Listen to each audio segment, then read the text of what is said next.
काय म्हणालात? तुम्हा सर्वांना अजून वेळ हवाय विचार करायला. अरे तुमची बिल्डिंग पडायला आली, तिच्यात आधार घ्यायची ताकद नाहीये आणि तुम्हाला रिडेव्हलपमेंटच्या नावाखाली अजून वेळ हवाय. हा काय तुम्ही जो खेळ चालवलायत ना, हा खेळ मी बरीच वर्ष खेळतोय. माझ्या सहनशीलतेचा अंत नका पाहू.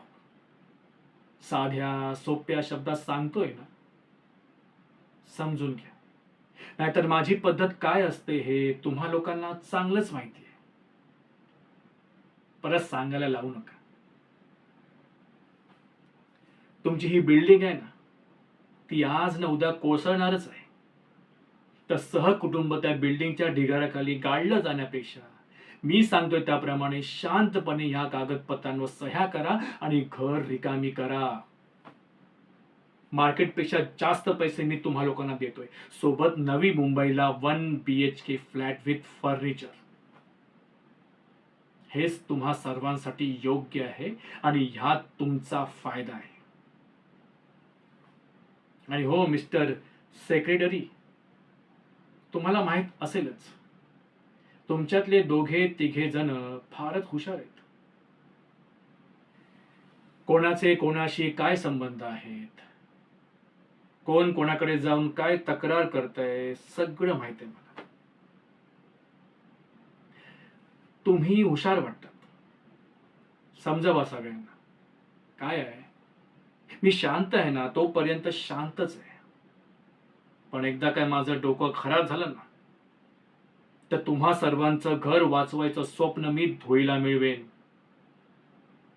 कोर्ट कचेऱ्याच्या भानगडीत पडाल ना, तर आयुष्यात घर तुम्हाला मिळणार नाही याची खात्री मी करून घेईन.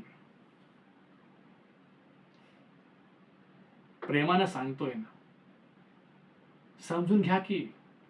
हं? आणि तुम्हा लोकांना काय वाटतं, तुम्ही 20-25 जण मिळून मला थांबवाल? मला इज इट रिअली पॉसिबल? अशक्य आहे ते. हे शहर कसं चालवायचं हे तुम्हा लोकांपेक्षा मला चांगलं कळतं.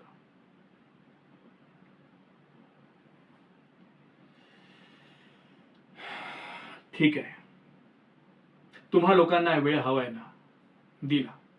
2 महिन्यांचा अतिरिक्त वेळ घ्या. पण 2 महिन्यानंतर कोणतंही कुटुंब मला त्या बिल्डिंग मध्ये राहताना दिसलं, तर त्यानंतर काय होईल त्याला मी जबाबदार नसेन. बिल्डिंग पाडायला JCB कधी येईल ना, तुम्हा लोकांना कळणार देखील नाही. हं? निघा आता.